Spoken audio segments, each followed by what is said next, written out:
Bonjour tout le monde, bienvenue dans cette nouvelle vidéo où je vais vous présenter à ma façon la BD des Chevaliers du Zodiaque en édition collector.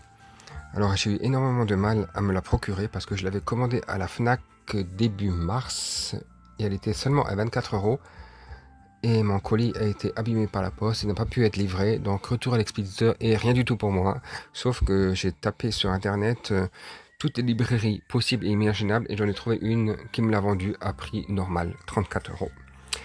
J'étais très étonné de la qualité de cette BD parce que je pensais que ça allait être du carton tout fin, quelque chose de tout simple, mais non, il y a un réel effort qui a été fait au niveau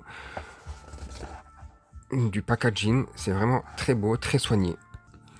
On s'est pas foutu de notre gueule parce que c'est vraiment très rigide.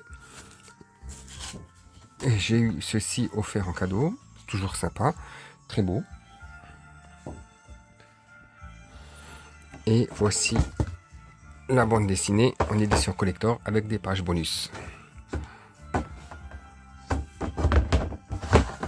Alors, je vais vous dire vite fait ce que j'en pense. Je vais pas forcément vous spoiler parce que de toute façon, c'est toujours la même chose. Alors moi, niveau histoire, j'ai été, comment dire, plutôt très déçu. Parce que je suis resté sur ma faim. En fait, là-dedans, il n'y a rien. On va faire un petit tour.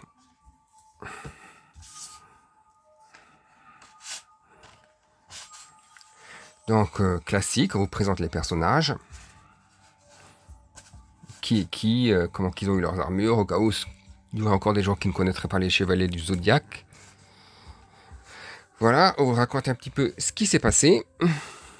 Et ça commence. Voilà, coup classique, comme d'habitude. Ils sont au manoir de Saori.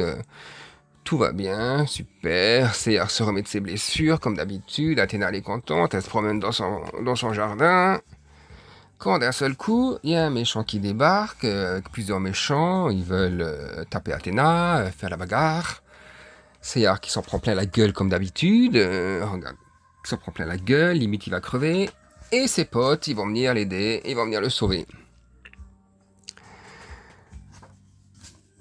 Ils vont rétamer les méchants.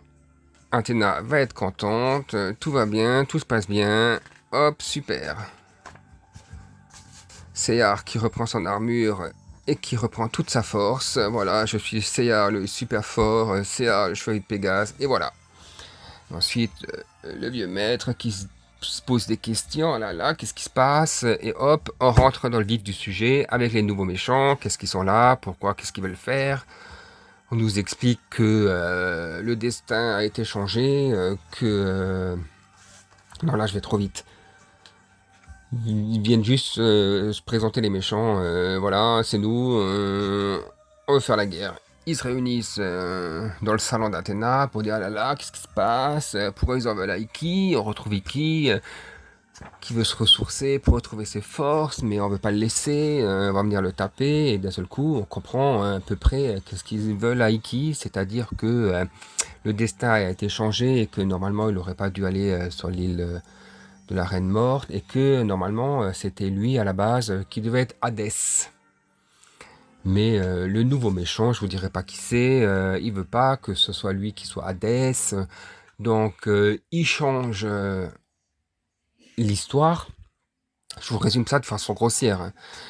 Il change l'histoire pour que voilà, ça se passe comme lui veut. Et Iki, il apprend que pas mal de moments de sa vie ont été changés par les tisseuses de toile là, de l'Antiquité grecque. Même son maître, tu apprends que il a été manipulé par le grand Pope, qu'il a été possédé par la vision démoniaque pour être méchant, juste pour mettre de la haine dans le corps à Phénix. Donc Phénix va découvrir tout ça, il va se battre avec les nouveaux méchants, là là là, blablabla, je tape encore, tout en apprenant certaines choses plus ou moins intéressantes sur le changement d'histoire et sur le passé, et voilà, et on arrive et c'est fini. Et mais putain, ça y est, c'est fini, il va falloir attendre combien de temps pour la suite? Parce que là, franchement, je suis resté sur ma faim. Les nouveaux méchants débarquent, ils se tapent sur la gueule, et voilà, et la suite. Pour moi, ça m'a laissé... je sais pas, j'étais énervé, je voulais continuer l'histoire. C'est pas que c'est pas intéressant, c'est que c'est trop du classique. Il n'y a rien de nouveau dans cette histoire. Donc, à voir par la suite. Je me dis même que ça aurait pu faire un très bon film. Après, vous avez des pages bonus avec présentation des armures, trucs classiques, etc.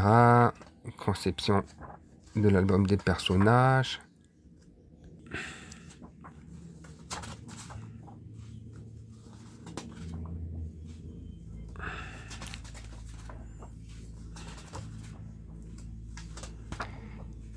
Et voilà, et on arrive à la fin, et c'est fini. Voilà, les Chevaliers Zodiac en BD, Made in France.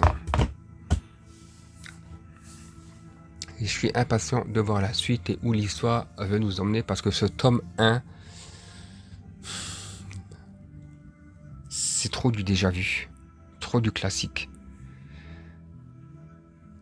Mais je dis pas que le travail est mauvais, hein.